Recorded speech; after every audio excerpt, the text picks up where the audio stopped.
சேரமான் பெருமான் வரலாறு மலை நாட்டில் சிவன் உறையும் பழம்பதி திருவஞ்சை களம் வந்த நாட்டில்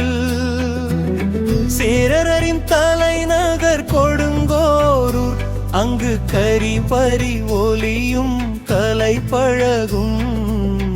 இசையொலியும் கேட்கும் அங்கு அறம் திகழ்மனைகளும் சிவதிகள் மடங்களும் விளங்கின கோதை எனும் சேர மரபினருக்கு தலைநகராக மாகோதை திகழ்ந்தது சிவம் பெருகிடவே அங்கு பிறந்தார்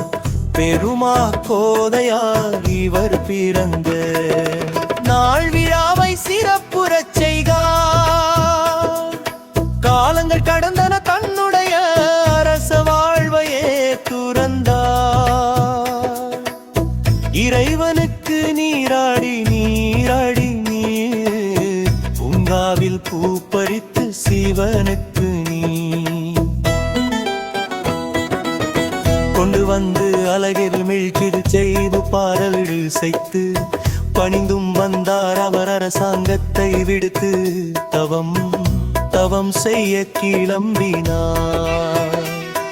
அவர் அரசர் ஆட்சி உதறிய பின்னர் அரசு இல்லாத ஆட்சி சரியில்லை என அனைவரும் சேர்ந்து ஒரு முடிவு எடுத்தனர் அப்பொழுது அஞ்சை களத்தில் சிவர் தொன்றாற்றும் பெருமா கோதை அறிந்து அவரை வணங்கினர் மலை நாட்டை ஆட்சி செய்ய உரிமை கொள்ளும்படியும் கேட்டுக்கொண்டனர் சிவ தொண்டு கிடையூறு ஆகுமோ என நினைத்தார் ஆட்சி செய்வதற்கு சிவன் அருள் இருப்பதால் நாயன வேண்டினார்கள் அப்படியே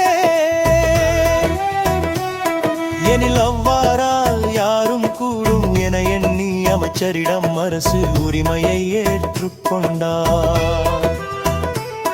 படிதாங்கும் அரசராய் முடிசூடினார் அமைச்சர் வணங்கி வரவேற்று மகிழ்வுடன் சென்று முடிசூட்டு விழா நடத்தினர் அவர் வெண்குடை கடித்தும் வெண்கரவி வீசவும் பட்டத்து யானை மீது வலம் வந்தார் வண்ணா ஒருவன் உவரும் பொதியை தலையில் சுமந்து எதிரில் வந்தான் அப்பொதியை மழையிலே கறந்து அவன் மேனி முழுதும் வெண்ணீர் பெற்றது சிவனடியாரின் தோற்றமும் மேலே எங்கும் வெண்ணீர் பொது சிவனுடைய தோற்றமாக தெரிந்தது உடனே யானை விட்டு இறங்கி விரைந்து கை பூப்பினர் சேரன் தன்னை வணங்குவது கண்டு அஞ்சினார் வண்ணான் எம் அரசர் நீங்கள் என்னை எண்ணி கை தொழுதது அடியேன் அடிவண்ணான் என்றான் அரசரும் உடனே அடியேன் அடி சேரர் அடியேனுக்கு நீர்லிங்கம் வெந்நீர் பூசி சிவனடியார் தோற்றம் காட்டினர் நீ வருந்தாமல் செல்வீர் என போகச் சொன்னான்